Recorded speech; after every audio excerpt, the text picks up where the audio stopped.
இலங்கையில் எந்தவொரு இனவாதத்திற்கோ அல்லது பயங்கரவாதத்திற்கு இடமளிக்கப் போவதில்லை. தேசிய ஒற்றுமையே எமது இலக்கு என ஜனாதிபதி அனுரகுமார திசாநாயக்க தெரிவித்துள்ளார். இலங்கையின் 78வது சுதந்திர தின விழாவில் கலந்து கொண்டு உரையாற்றும்போது ஜனாதிபதி இவ்வாறு கூறினார். கல்வித்துறையில் பாரிய மாற்றத்தை ஏற்படுத்த தான் தயாராக இருப்பதாகவும், நாட்டின் கல்வித்துறையில் மிகப்பெரிய மாற்று யுகம் ஆரம்பிக்கப்பட வேண்டும் என ஜனாதிபதி கூறியுள்ளார். 133 ஆண்டுகால காலனித்துவ ஆட்சியிலிருந்து 1948இல் சுதந்திரம் பெற்றதை நினைவுகூர்ந்த ஜனாதிபதி, இதற்காக இரத்தம், கண்ணீர் மற்றும் வியர்வையை சிந்திய எமது முன்னோர்களை ஒருபோதும் மறக்க முடியாது என்றார். இந்த ஆண்டின் சுதந்திர தின கருப்பொருளான இலங்கையை கட்டியெழுப்புவோம் என்பது வெறும் முழக்கம் மட்டுமல்ல, அது எமது இறையாண்மை மற்றும் சுதந்திரத்தின் அடிப்படையில் அமைய வேண்டும் என ஜனாதிபதி தெரிவித்தார்.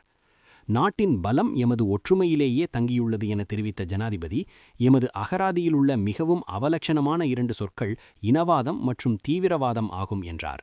நாம் பிளவுபட்டால் எமது பலம் குன்றிவிடும். எமது நாட்டில் எந்த ஒரு இனவாதத்திற்கோ அல்லது தீவிரவாதத்திற்கோ இடமளிக்கப் போவதில்லை. தேசிய ஒற்றுமையே எமது இலக்கு என அவர் திட்டவட்டமாக தெரிவித்தார். இலங்கையில் வாழும் அனைத்து இன மக்களினதும் அடையாளம், கலாச்சாரம் உள்ளிட்ட உரிமைகள் ஏற்கப்பட வேண்டும் எனவும் ஜனாதிபதி குறிப்பிட்டார். நாம் தனியாக பயணித்தால் வேகமாக செல்லலாம், ஆனால் குறுகிய தூரமே செல்ல முடியும். ஒன்றாக பயணித்தால் வேகம் குறைவாக இருக்கும், ஆனால் நீண்ட தூரம் செல்லலாம்.